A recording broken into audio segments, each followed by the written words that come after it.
Assalamualaikum warahmatullahi wabarakatuh. Salam sehat dan semangat untuk kalian semuanya yang saat ini tengah belajar bersama saya, Ibu Dea Astuti. Mudah-mudahan kalian semuanya sehat walafiat dalam lindungan Allah Subhanahu wa Ta'ala. Anak-anakku semuanya, saat ini masa pandemi masih belum akhir.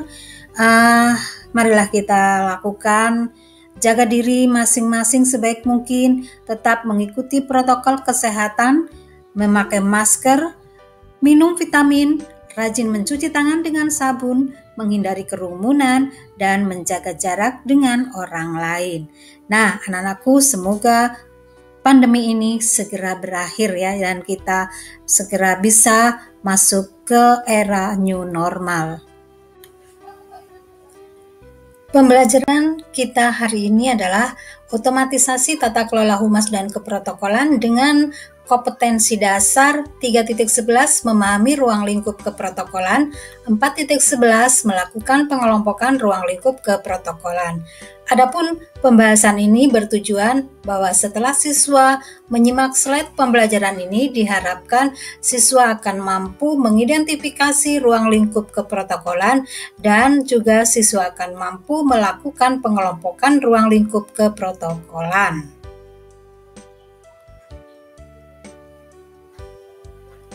Nah, pada pertemuan kali ini kita akan mengidentifikasi ruang lingkup keprotokolan dengan beberapa materi yang akan kita bahas. Kalian bisa lihat di sini ada pengertian umum keprotokolan, asas keprotokolan, unsur keprotokolan, ruang lingkup keprotokolan, dan fungsi pokok keprotokolan. Nah, mari kita mulai pembelajaran ini. Namun sebelumnya, silakan kalian berdoa terlebih dahulu dengan keyakinan masing-masing. Nah, sekarang mari kita awali pembahasan ini dengan pengertian umum keprotokolan. Kata protokol berasal dari bahasa Yunani, yaitu protos yang berarti pertama dan kola yang berarti melekatkan. Jadi, menurut asal katanya, protokol adalah lembaran pertama yang melekat pada dokumen utama. Kemudian seiring dengan berkembangnya waktu, maka kemudian dokumen yang berisi simpulan-simpulan suatu perjanjian internasional bisa disebut juga dengan protokol. Pengertian keprotokolan diatur di dalam Undang-Undang Nomor 9 Tahun 2010 yang disebutkan di dalam pasal 1 ayat 1 keprotokolan yang berbunyi sebagai berikut, bahwa keprotokolan adalah serangkaian kegiatan yang berkaitan dengan aturan dalam acara kenegaraan atau acara resmi yang meliputi tata tempat, tata upacara, dan tata penghormatan sebagai bentuk penghormatan kepada seseorang sesuai dengan jabatan dan atau kedudukannya dalam negara, pemerintah, atau masyarakat. Nah, ini adalah definisi keprotokolan menurut Undang-Undang Nomor 9 Tahun 2010 Pasal 1 Ayat 1. Ya, dipahami ya tentang definisi keprotokolan. Dan berikutnya kita akan lanjutkan pembahasan dengan asas-asas keprotokolan. Di dalam pasal 2 Undang-Undang Nomor 9, maksudnya Undang-Undang Republik Indonesia Nomor 9 Tahun 2010 menyebutkan bahwa keprotokolan diatur berdasarkan asas-asas seperti berikut ini. Ya, yang pertama adalah kebangsaan. Keprotokolan harus mencerminkan sifat dan watak bangsa Indonesia yang dipengaruhi kebinekaan dengan tetap menjaga prinsip negara kesatuan Republik Indonesia. Nah, ini asas kebangsaan. Kemudian yang kedua, asas ketertiban dan kepastian hukum. Keprotokolan harus dapat memberikan keadaan yang tertib dalam kehidupan masyarakat melalui kepastian hukum. Ya, nih yang kedua. Kemudian yang ketiga, asas keseimbangan, keserasian, dan keselarasan. Keprotokolan harus mencerminkan suatu kesesuaian dan keselarasan antara warga negara sebagai individu dan masyarakat untuk kepentingan bangsa dan negara. Ini yang ketiga. Kemudian selanjutnya yang keempat, ada asas timbal balik. Artinya bahwa keprotokolan diberikan oleh negara lain atas balas jasa yang diberikan oleh negara.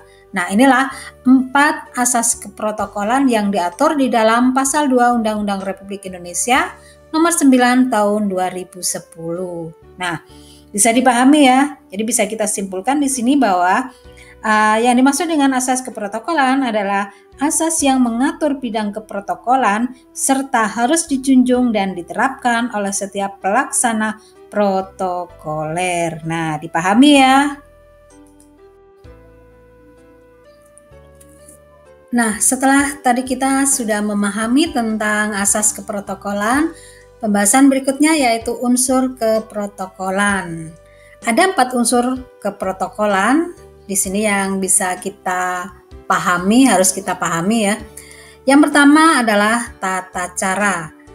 Tata cara di sini adalah unsur yang menentukan tindakan yang harus dilaksanakan dalam suatu acara tertentu menurut aturan atau adat kebiasaan yang sudah ada atau sudah ditetapkan sebelumnya. Nah, ini adalah unsur tata cara.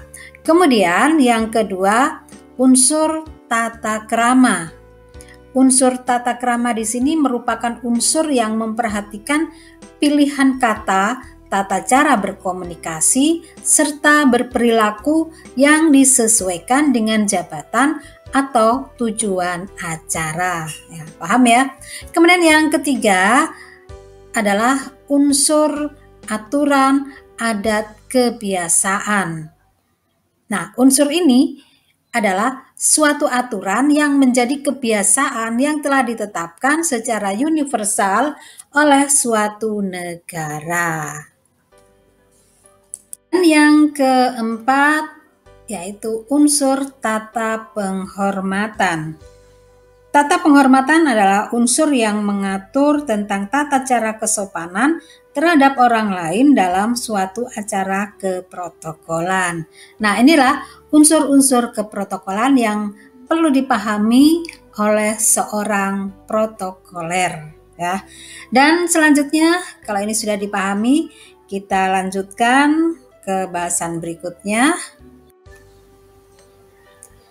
Ruang lingkup kegiatan keprotokolan. Ruang lingkup kegiatan keprotokolan meliputi beberapa hal seperti berikut ini. Nah, ini ada tata cara penerimaan tamu, kunjungan tamu, penyelenggaraan jamuan kenegaraan, penyelenggaraan jamuan resmi, penyelenggaraan upacara bendera dan upacara bukan upacara bendera, perjalanan dinas dalam negeri dan keluar negeri, serta penyelenggaraan jamuan kenegaraan. Nah, seperti bisa kalian lihat di sini ya. Kita lihat sekarang yang pertama, yaitu tata cara penerimaan tamu. Tata cara penerimaan dan penyambutan kunjungan tamu negara diatur dalam Peraturan Menteri yang menyelenggarakan urusan pemerintah di bidang kesekretariatan negara. Nah, tata cara penerimaan tamu pemerintah dan tamu lembaga negara asing dilaksanakan secara seksama dan terkoordinasi. Tamu negara harus mendapatkan penghormatan dengan pelayanan keprotokolan dan fasilitas keamanan. Nah, ini tata cara penerimaan tamu. Kemudian yang kedua ada kunjungan tamu dalam dan luar negeri. Kunjungan tamu dalam dan luar negeri di sini meliputi beberapa contoh ya. Ada 3 contoh di sini yang bisa kita contohkan, yaitu ada kunjungan kenegaraan, kunjungan resmi, dan kunjungan kerja. Untuk kunjungan kenegaraan, ini adalah kunjungan yang dilakukan oleh kepala negara dalam suatu periode masa jabatan dan baru pertama kali diadakan. Nah, ini untuk kunjungan kenegaraan. Sedangkan untuk kunjungan resmi adalah kunjungan yang dilakukan oleh kepala pemerintahan untuk pertama kalinya atau kunjungan kepala negara untuk kedua kalinya atau lebih ke negara lain. Nah, dan biasanya ini bertujuan untuk menindaklanjuti atau mengembangkan suatu perjanjian kerjasama yang disepakati sebelumnya atau berdasarkan undangan negara yang dikunjungi.